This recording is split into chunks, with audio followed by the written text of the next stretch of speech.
Hello fellow Helldivers, Thornton here, and there's some pretty cool stuff going on with the game right now. It just won the nomination for the Best Multiplayer Game of the Year and Best Launch Trailer by the Golden Joystick Awards, and along with that, we're going to be talking about Warbonds today because, well, it's been a while since the Truth Enforcers came. People are wondering what's coming next, and also the CEO gave a hint of something very cool that we've talked about on this channel before. We're going to go over all of that, but without further ado, let's jump into it.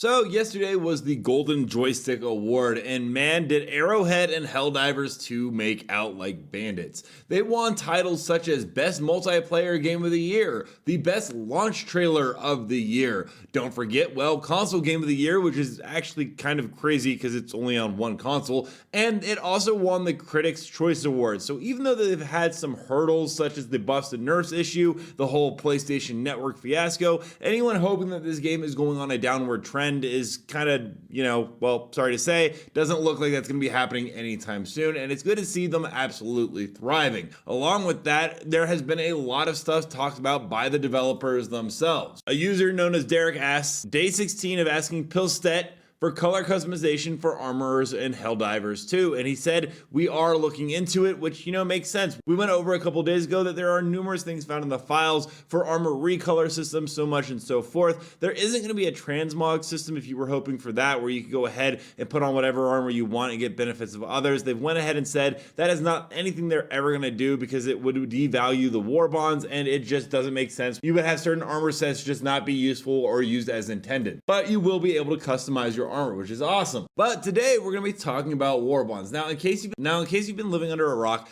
back when the Viper Commando Warbond came out, they did put out a blog post saying, based on player input, we're changing our approach to Warbonds moving forward in a couple of ways. Firstly, we're slowing down the pace at which we release Warbonds to give us a little bit more time to polish these designs before they're released. We don't want to rush anything out of the oven before it's fully baked. That being said, the big one that seems to be coming, and a lot of people have talked about it, is the Primordial Warbond, which you can see right here with the armor set that has the teeth on it. Now, thanks to a data miner known as Asunder, who we've talked about on the channel before, he was actually able to show us the full kit, how it would look in game right here. And obviously, I think is using a different helmet. Maybe it's the actual helmet. I can't actually tell.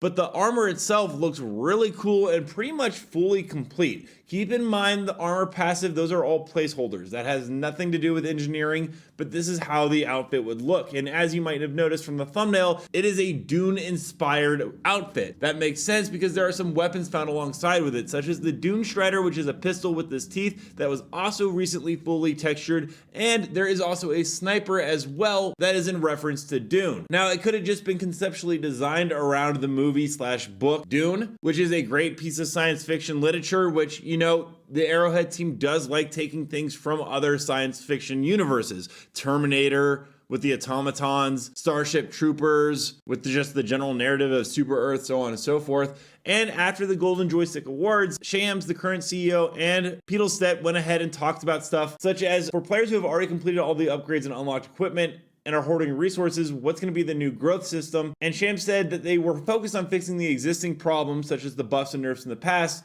but now they're going ahead and focusing on the DSS, and more features are going to be enabled next week. Starting today, gamers can vote to choose what they want and what they receive through voting, and they're going to continue to add more content in the future. So they are, once again, not slowing down anytime soon. But the big one, and this has to go with the Dune, is he actually said, in addition to this, we are also planning crossovers with other IPs. We don't want to do too many crossovers, but we are fully considering appropriate collaboration to suit the game's atmosphere. For example, collaboration with Power Rangers would be difficult in concept, but wouldn't it be possible to do something like Black Ranger? That's what I want. So for everyone out there that I have seen in the comment section, and I have seen you guys saying, no, this game will become Fortnite, don't do crossovers. It's not like a crossover where we're going to be, fighting stormtroopers or something like Star Wars. It's more so armor pieces and Warbonds that are going to be inspired by other intellectual properties, which once again would fit with that whole Dune theme atmosphere. Now, there were some other cool concepts actually made by fans. There's the Gunslinger concept right here as a Warbond, which is really cool. And I think this actually is going to be something we see in the near future because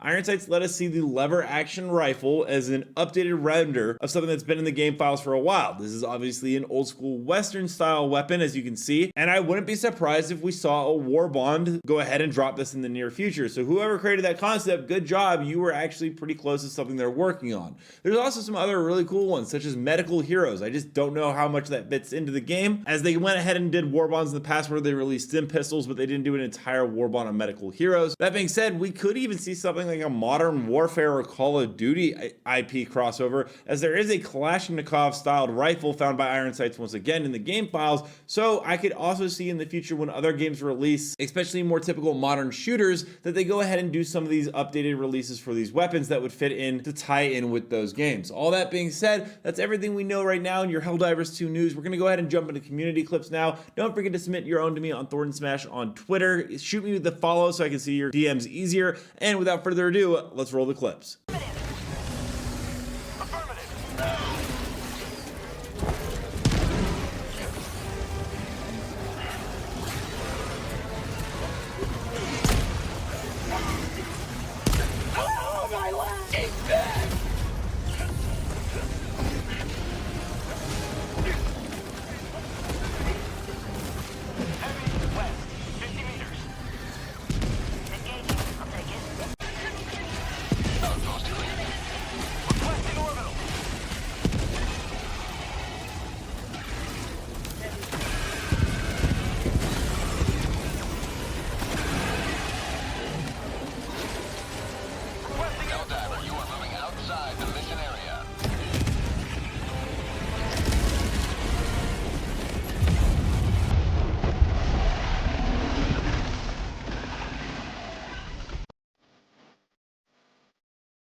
Let me know down below, do you think that Helldivers 2 is worth winning all the awards? And also, what kind of Warbond would you guys like to see in the future? Also, don't forget to check out this video right here and this video right here, where I cover more news on Helldivers 2 on the daily. Until next time, everyone, thanks for stopping by.